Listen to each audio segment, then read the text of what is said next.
Marianne Miller's debut novel, We Were the Bullfighters, is about Ernest Hemingway's time in Toronto in 1923, working for the Toronto Daily Star.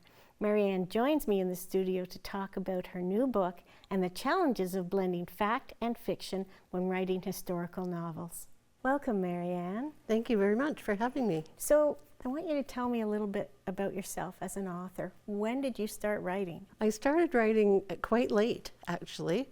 I was in my 50s. I'm a lawyer by profession, so I did do a lot of writing. But I just started writing fiction in my 50s. I was off work because of some surgery, and I decided to take a class in creative writing, and that was the start. Why was it important for you to write this book, We Were the Bullfighters? People always told me that Ernest Hemingway had been here, but I didn't realize that when he was here, he was 24 years old. I didn't realize all the things that were going on in his life, and I didn't realize that he had just left Paris, that he wasn't happy about leaving Paris. And I just thought it was so ironic that he's feeling very much trapped by the circumstances.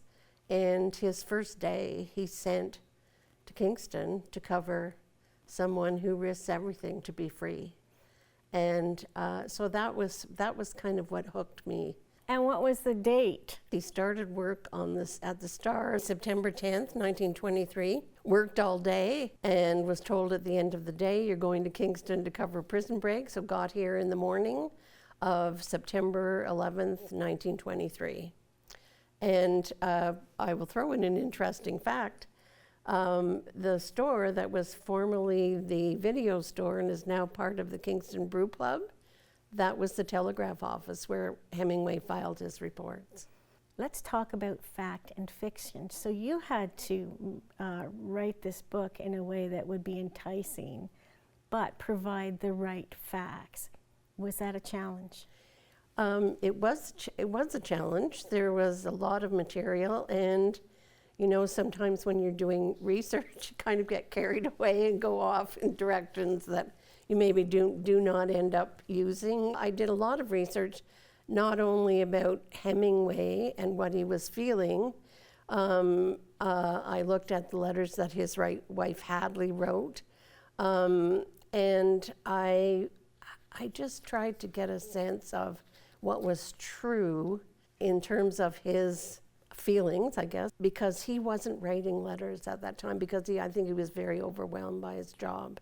So I was very conscious, because there is a Hemingway Society, that I was very conscious of wanting to be as true as I possibly could to what happened in his story on the four months that he was here in Canada. It is evident that he is fixated on this prison break that he was sent to write about, and the historical character, Red, who was part of that prison break.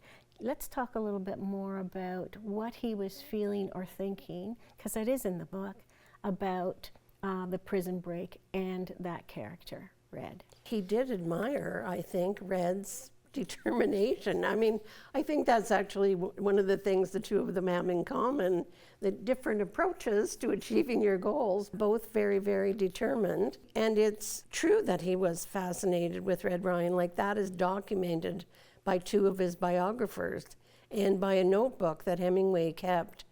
After he wrote The Sun Also Rises, he was thinking of what should he write next.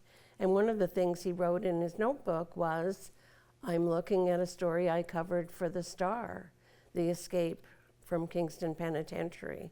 So I just think he in some ways admired Red, and I think when he'd come back to Canada, which he'd done because his wife was pregnant and, you know, he was living kind of a freelancer's life in Paris, and I think he felt very much that what he should do was step up, get a full-time job, and be a responsible father.